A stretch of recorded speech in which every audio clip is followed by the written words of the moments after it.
ভাই তুমি এই যে এই চট্টগ্রাম বিশ্ববিদ্যালয়কে তুমি তোমার মতো করতে পারবা।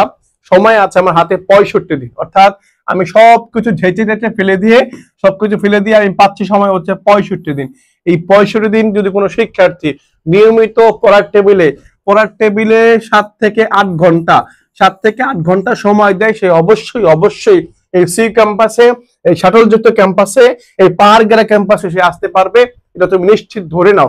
এবং সে শুধু আসতে পারবে না, সে ভালো একটা পজিশন নিয়ে আসতে পারবে। প্রিয় ভাইরা, যারা এখনো শুরু করতে পারো নাই, যারা এখনো দ্বিধাদ্বন্দ্বের মধ্যে আছো যে আসলে আমার হবে কিনা, শুরু করলে পারবো কিনা, বিশ্বাস করো ভাই, অনেক শিক্ষার্থী আছে, ভাইদের অভিজ্ঞতা থেকে বলতেছি, অনেক শিক্ষার্থী আছে লাস্ট 2 মান্থ, লাস্ট 1 মান্থ পরিশ্রম করে এই বিশ্ববিদ্যালয়ে পড়াশোনা করতেছে ভালো ভালো সাবজেক্ট নিয়ে, এবং এই বিশ্ববিদ্যালয়ে পড়াশোনা করে বের হয়ে গেছে অনেক শিক্ষার্থী আছে। প্রিয় ভাই, তোমাদেরকে অনুরোধ করবো, তোমরা যারা দ্বিধাদ্বন্দ্বের মধ্যে আছো যে আসলে শুরু করলে পারবো কিনা, এই বিশ্ববিদ্যালয়ে বেশি কিছু প্রশ্ন আসে না। দেখা যাচ্ছে সব মিলে 30টা টপিক থেকে পরীক্ষা প্রশ্ন আসে, বাংলা, জিকে এবং ইংলিশ সব মিলে 30টা টপিক থেকে পরীক্ষা প্রশ্ন আসে। তুমি যদি এটা পরিশ্রম করতে পারো, এই 30টা টপিক তুমি 60 দিন সময় নিয়ে শেষ করে ফেলতে পারবা। বিশ্বাস করো, তুমি রিভিশন দেওয়ার সময় পাবা, তুমি এই বিশ্ববিদ্যালয়কে নিজের করে নিতে পারবা, এবং সর্বশেষ বাবা মার মুখ হাসি ফুটাইতে পারবা। আর বলে রাখি, টার্গেট সিউ ড্রিম বেচ, এটা হচ্ছে আমাদের ছবি নিয়ে, আমরা 24 শিক্ষার্থী, আমরা ছবি নিয়ে আমাদের এটা সর্বশেষ বেচ।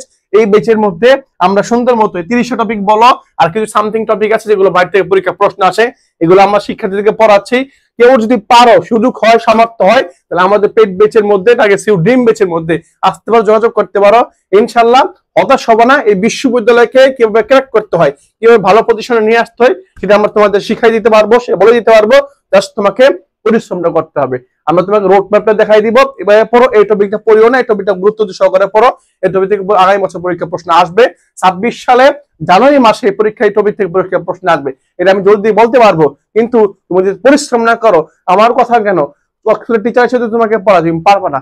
পরিশ্রম তুমি যদি করতে পারো, আগামী জানুয়ারি মাসের পরে বাবা মার মুখে হাসি পড়বে যে আমার সন্তান পেরেছে, আমার সন্তান আমার মুখে হাসি ফুটাতে পেরেছে।